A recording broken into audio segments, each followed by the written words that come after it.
julkisuudessa, että on liian myöhäistä auttaa nuoria siinä vaiheessa, kun ovat 16-vuotiaita, ja mä oon kyllä siitä vahvasti eri mieltä, että ei se kyllä liian myöhäistä ole, kun se ei ole liian myöhäistä aikuistenkaan kohdalla, vaan meillä on tosi kunnianhimoiset tavoitteet myöskin aikuisten oppimisen edistämiseksi.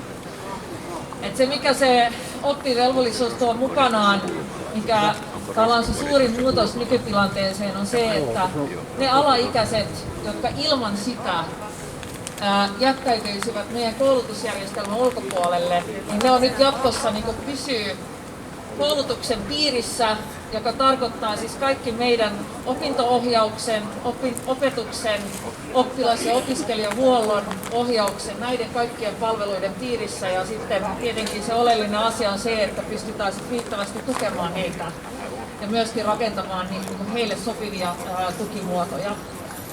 Mutta tämän rinnalla niin myöskin sinne perusopetuksen puolelle tarvitaan kyllä toimia ja niin paljon tehdään, että tulee vahvistuksia oppilas- ja opiskelijahuollon palveluihin perusopetuksen puolelle. Nyt tehdään tämmöisiä valtakunnallisia kriteereitä eri arvosanoille opetushallituksen toimesta, jolla halutaan myöskin katsoa vähän niin kuin laatunäkökulmaa, että se olisi yhteneväinen koko maassa tai nykyistä yhteneväisempi.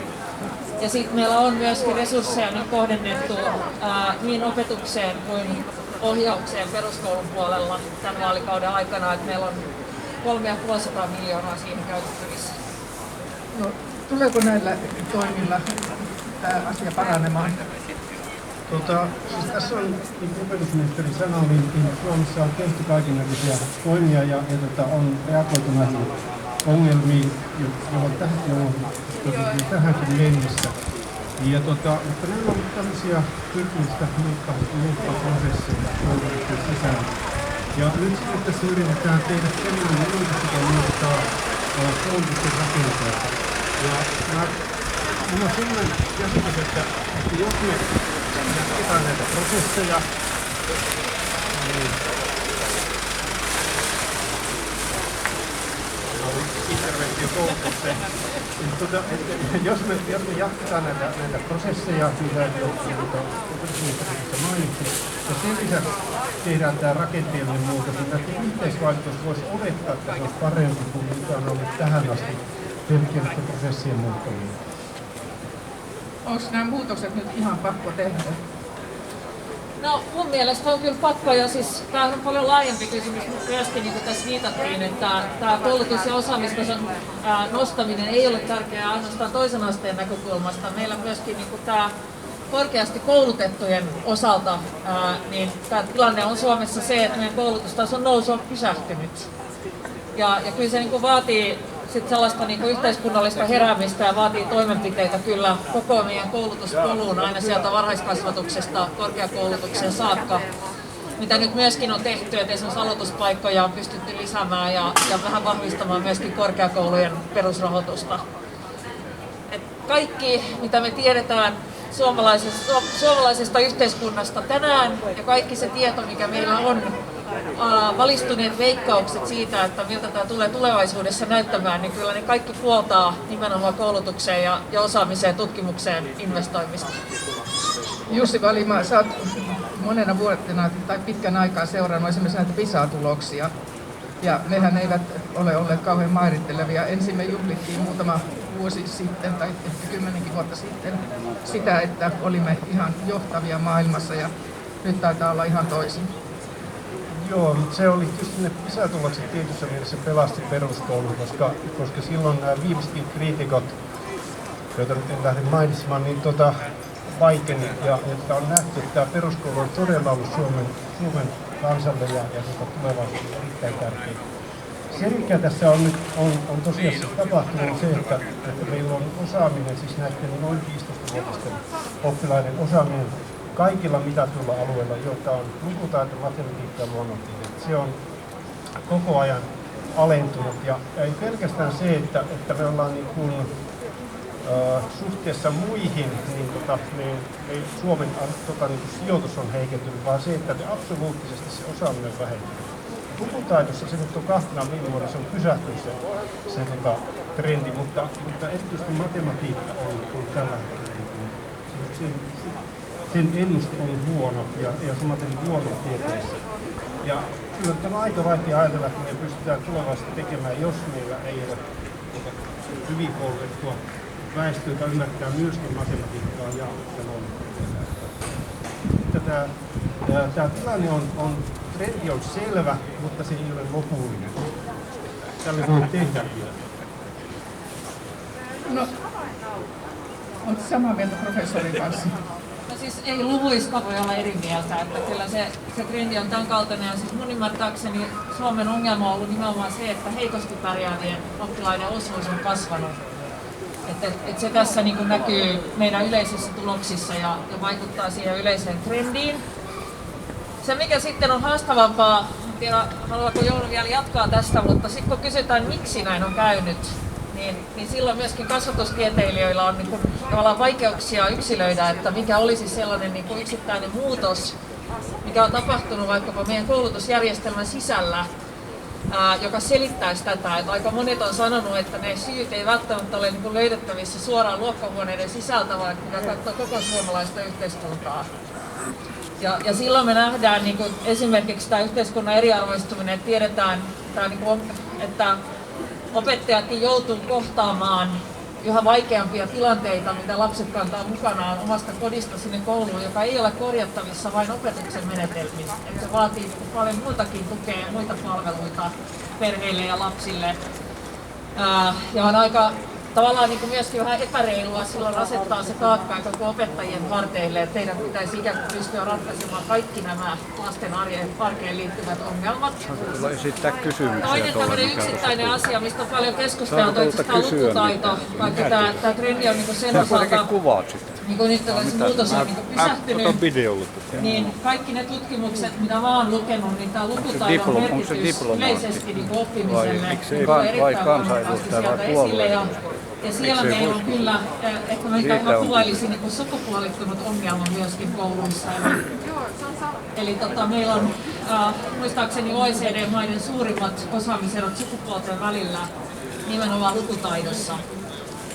Minkälainen yhteiskunnallinen ryhtiliike pystyttäisiin kaikki tekemään, että saataisiin pojat innostumaan lukemisesta ja kannustettaisiin pojatkin ponnistelemaan koulumenestyksen eteen, niin siinä opetusministeri mielellään kutsuisi tavallaan kaikki tahot mukaan siihen työhön, koska taas kerran niin kuin vaatii niitä yhteiskunnallisia esikuvia ja vaatii toimia niin kuin monelta eri sektorilta, itse asiassa myöskin kunnilta, jotka pystyisivät tekemään tosi paljon tämmöistä niin kuin lukutaidon edistämiseksi ja varhaiskasvatuksessa. No, Jussi, onko sinulla selityksiä, miksi näin kävi? Se oli... Mä luulen, että syynä on yhteisvaikutus. Se mitä on tapahtunut sekä koulussa että yhteiskunnassa. Ja kyllähän, jos lukutaitoa katsoo, niin epäilys on se, että somemaailman myötä meidän tämmöisen niin lukemisen rytmi ja elämisen tai kokemisen rytmi on nopeutunut. Kirjojen lukeminen ja ylipäätänsä niin ajan käyttäminen siihen voi olla hankalampaa, kun meidän niin nämä maailman Googlet ja Facebookit yrittää kouluttaa meidät koko ajan seuraamaan heidän tuotteitaan, koska he tekevät sillä rahaa. Toinen puoli asiaa on tietysti se, että me tiedetään, että erityistä tukea vaativista oppilaista ylemmillä luokilla noin 25% poikia, 15% tyttöjä. Ensimmäisellä luokka-asteella se on pojat 10, tytöt 5%. Ja yksi tutkijoiden ihan tuoreen tutkimuksen ehdotus on se, että siirrettäisiin resursseja sinne jo alemmille luokille tähän erityisopetukseen. Koska suomalaisen yhteiskunnan yksi vahvuus on ollut se, että peruskoulu tasaa yhteiskunnallisen taustan eroja. Ja nyt tämä tasausvaikutus näyttää olevan heikkenemässä. Ja siitä syystä mun mielestä meidän pitäisi oikeastaan miettiä tämä koko peruskoulu taas uusiksi 2020-luvulla. Mietitäänkö? Joo, no mietitään ja samanaikaisesti siis pitää muistaa, että meillä on siis edelleen peruskoulussa semmoisia niin kuin rakenteellisia vahvuuksia, mistä meidän myöskin pitää kiinni tulevaisuudessa. Et ehkä mä tiedän monet koulumaailmassa pikkasen vierastaa tällaisia hyvin suuria mahtipontisia uudistuspuheita, koska on myöskin siis pelko siitä, että sellaiset tietyt perustaan liittyvät vahvuudet, ne ei saa niin mennä siinä samassa yhteydessä. Ja ainakin yksi, mikä nyt liittyy tähän meidän siis opettajakoulutukseen ja opettajien korkeaan koulutukseen, joka on tuottanut kuitenkin niin kuin tasaista laatua eri koulujen välillä ja koko maassa, minkä mä pidän äärimmäisen tärkeänä myöskin tulevaisuutta ajatellen. Mutta oppimisen tuki on kyllä, se on ihan totta, niin kuin tässä todetaan, että se on varmaan yksi tällainen kokonaisuus, mikä ainakin pitäisi katsoa uusiksi kokonaisuutena myöskin, että tällä hetkellä meillä on eri järjestelmät kaikilla eri koulutusasteilla, että meillä ei ole sellaista niin kuin selkeää jatkumoa, joka seuraisi sen oppijan mukana. Ja tällä vaalikaudella on nyt tulossa myöskin oppimisen tuen lainsäädäntöä jo varhaiskasvatukseen, että sit yritetään myöskin sieltä niin kuin ihan alkupäästä vahvistaa sitä ja rakentaa toivon mukaan myöskin sellaista jatkumoa sit perusopetuksen kautta sinne toiselle asteelle. Mulla on vakuutus, niin kyllä se korvaatumisen Se uskoako ministeri sanoo? Hyvä juttu. Onko yleisöllä kysymyksiä joko Jussille tai ministerille? Matti Vesa ensin. Matti Vesa lyhyesti. Lyhyesti. Niin. 2 haastetta.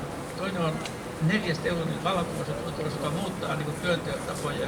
Se pitäisi ottaa paremmin huomioon. Toinen ikäluokkien muutokset. Ne menee hyvin eri tavalla eri puolilla Suomi. Kuinka me pystytään rakentamaan alueellisesti semmoinen rakennemaan, että se on tasapuolisesti kaikki. Hyvä. Mihin sun kysymys liittyy? Sano samaan. Aseen ostamiseen. Miksi ei puhuta mitään tästä Natosta? No tuomassa tänne. No, kun me puhutaan nyt koulutuksesta, kulta pieni. Mutta se raha menee salaisella sopimuksella. Mutta jatketaan nyt koulutuksesta tässä. Matti Vesa. Koulutuksen rahat loppuisi miljardi käytetään NATOon. Puhutaan myöhemmin siitä. Matti Vesa esitti kysymyksen. Onko sulla vastausta? No, mä just itse asiassa me käytiin Elon kanssa tapaamassa kaupunginjohtajaa ennen kuin me tultiin tänne ja mä sanoin, että mä veikkaan, että jos se ei vielä tällä vaalikaudella ala, niin ensi vaalikauden iso koulutuspoliittinen keskustelu tulee olemaan meidän väestörakenteen muutos. Ja mitä se tarkoittaa meidän peruskoululaisten ja siis lasten sivistyksellisten oikeuksien näkökulmasta, koska se haaste on se, että meidän pitäisi samanaikaisesti pystyä huomioimaan se, että kuntien tilanteet erilaistuu. Ja tutkijoiden mukaan tämä erilaistuminen tulee olemaan nopeampaa ja rajumpaa kuin koskaan aikaisemmin Suomen historiassa jopa, tämä muutos, mikä tapahtuu. Meillä on yhä enemmän kuntia, joissa syntyy alle koululuokan verran lapsia per vuosi, ja sitten meillä on edelleen kasvukuntia, jossa lasten määrä lisääntyy. Et valtakunnallisesti on arvioitu, että peruskoululaisten määrä vähenisi noin 5% vuoteen 2030. Et jos tämä on niinku keskiarvomuutos, niin voi vähän pohtia, mitä se sitten näiden muuttotappiokuntien näkökulmasta tarkoittaa. Ja on varmasti totta, että pitäisi niinku sekä rahoituksessa että lainsäädännössä huomioida erilaistuminen, mutta se suurin haaste siinä on juuri tämä, että meidän perusopetuslainsäädännön logiikka tähän asti on ollut tämä, että kaikilla on oikeus yhtä laadukkaaseen peruskoulutukseen koko Suomessa. Ja se on myös tuottanut tulosta. Että niin kuin mä sanoin, että edelleen kuitenkin pärjätään kansainvälisesti verrattuna parhaiten, kun tarkastellaan koulujen välisiä eroja oppimistulosten osalta. Että tässä tarvitaan kyllä, sanoisin näin, että niin koulutuspolitiikan kuin tieteen viisaimmat päät. Kyllä me pohditaan, miten me tätä asiaa ratkaistaan sitten, koska ne ratkaisut pitää tehdä tällä vuosikymmenellä nyt, siis tulevien vuosien aikana. Onko tätä mietitty? Mä en tähän koulutuspoliittiseen juttuun tai keskusteluun nyt tässä yhteydessä osallistunut. Matti Vesan toinen kysymys oli digitaalisesta teollisesta vallankumouksesta. Ja mä kyllä näen, että se, että millä tavalla tulevaisuuden ja nykypäivän ihmiset oppii kommunikoimaan tietokoneiden kanssa, siis millä tavalla me opitaan ymmärtämään sitä, miten meidän täytyy tietokoneiden kanssa kommunikoida, siis koodata loppujen lopuksi.